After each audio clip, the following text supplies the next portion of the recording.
Okay, we are back with Professor Abramelli. One of the greatest, if not the greatest, frontier for humanity to cross is governance. That has been the site of religious and social thinkers for time immemorial. Today, with the ages of digitalisation and technology, we truly can achieve a high level of digital governance to obviate human services. And in fact, the struggle, if you look at motivations, is against the individual and the bureaucracy and officialdom within government that seem to be holding onto their positions and onto their lifestyle and onto their status when their functionality could be replaced by computing. And there is a conflict of interests which requires diagnostics. It requires forensic diagnostics to identify if in fact a crime is being committed against citizenry by the bureaucracy.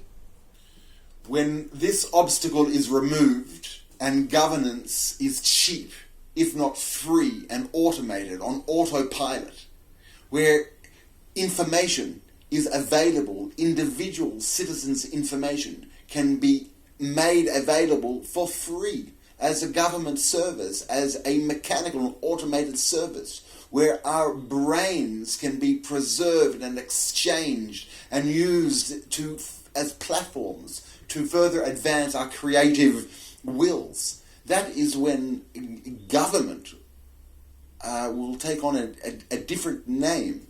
It will be more recognized as personal services, which have been permitted, or it has been built as over an evolved period of time, which required centralization for a period. But now that centralization has outserved its purpose, the next wave of complete decentralization of all the powers which were once within the hands of the bureaucracy into the individual. And this will require a leap where the bureaucracy will have to limit itself, understand its function, and eventually depart, and a process which to deconstruct government will need to take place. And that process will need to take place soon.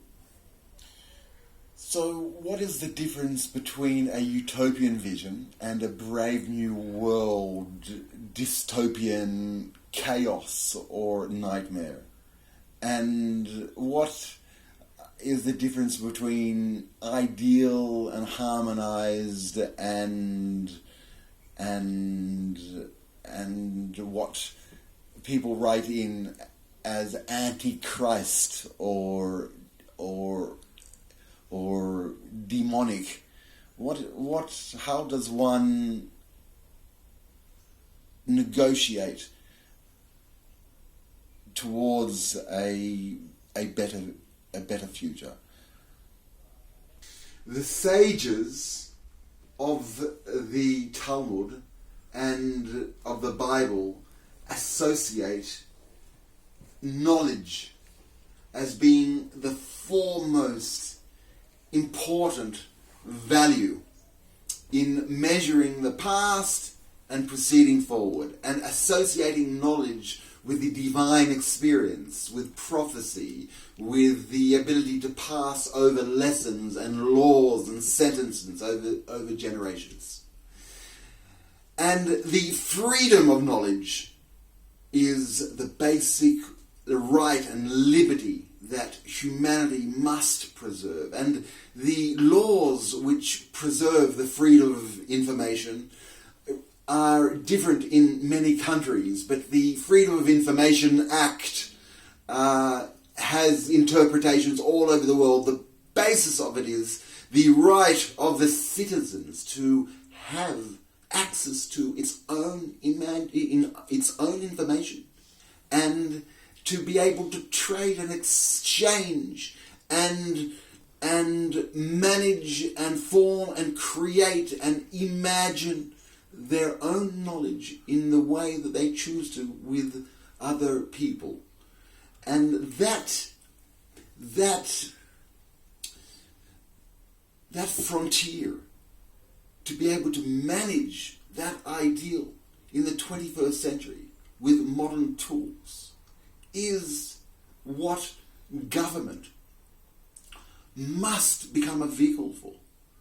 Otherwise, it is a repressive force against all the best ideals of humanity.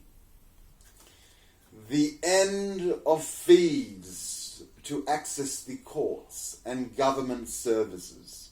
The end of fees to access information which humanity requires, like they require water and oxygen. The end to the conditioning of the services which are a privilege of the social order, and the end of extortion by the government. Freedom for creation, freedom for social collaboration, the removal of all obstacles, and the fellowship of humankind.